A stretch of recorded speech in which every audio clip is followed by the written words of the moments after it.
دوری کا درد پارٹ 4۔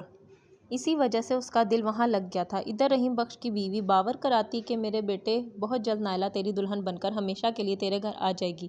امی کو منی آرڈر تو باقاعدگی سے مل جاتے تھے، لیکن اس رقم کی بھی انہوں نے اپنے بیٹے سے مستقل جدائی کی صورت میں بڑی قیمت چکائی تھی کہ بیٹے کی صورت دیکھنے کو ان کی آنکھیں ترستی تھیں۔ احمد کو گاؤں میں ہماری طرف خط لکھنے کی اجازت نہ تھی، مگر رحیم خود خط لکھ کر احد کی خیر خیریت تحریر کر دیتا تھا، اور جب میری ماں جواب بھیجتی تو وہ احد کو ان کا خط پڑھوا دیتا۔ یوں میرے بھائی کو اپنے گھر والوں کے بارے میں تسلی مل جاتی تھی۔ احد سوچتا تھا 1-2 سال بعد جب بڑا ہو جاؤں گا تو چھپ کر ماں سے مل کر آ جایا کروں گا۔ دل کی اسی تسلی کے سہارے 1 سال اور گزر گیا۔ اچانک ایک روز دھماکہ ہو گیا۔ رحیم بخش کو حقیقت میں اس کا اصلی کھویا ہوا بیٹا مل گیا۔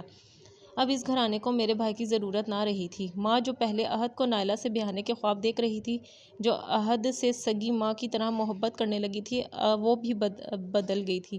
وہ اپنے بیٹے کو گلے لگاتی اور احد اسے دیکھ کر حیران ہوتا۔ تاہم احد کو بھی دکھ دینا نہ چاہتی تھی، کیونکہ میرا بھائی بھی اس نئی ماں سے محبت کے رشتے میں بندھ چکا تھا۔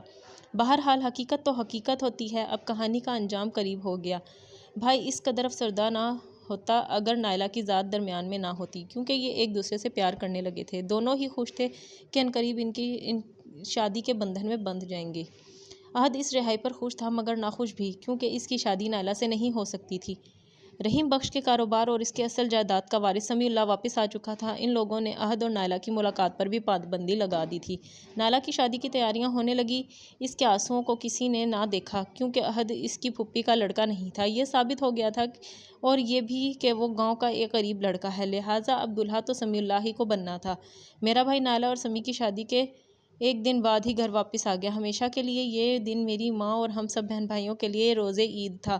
ماں تو ایسے خوش تھی جیسے مدتوں بعد اس کا کھویا ہوا بیٹا مل گیا ہو۔ احد پھر بھی کبھی لوٹ کر رحیم بخش کے گھر نہ گیا، البتہ رحیم اور اس کی بیوی 1-2 بار ملنے کو ہمارے گھر آئے اور میرے بھائی کے لیے کچھ تحائف بھی لے کر آئے، اور اس کے بعد وہ کبھی پھر نہ لوٹے۔ ہم ان کے لیے اور وہ ہمارے لیے قصہ پارینہ بن گئے۔ احد کو آج بھی دکھ ہے کہ دنیا کتنی جلدی آنکھیں بدل لیتی ہے، مگر میری ماں خوش ہے کہ اس کا کھویا ہوا بیٹا اسے مل گیا۔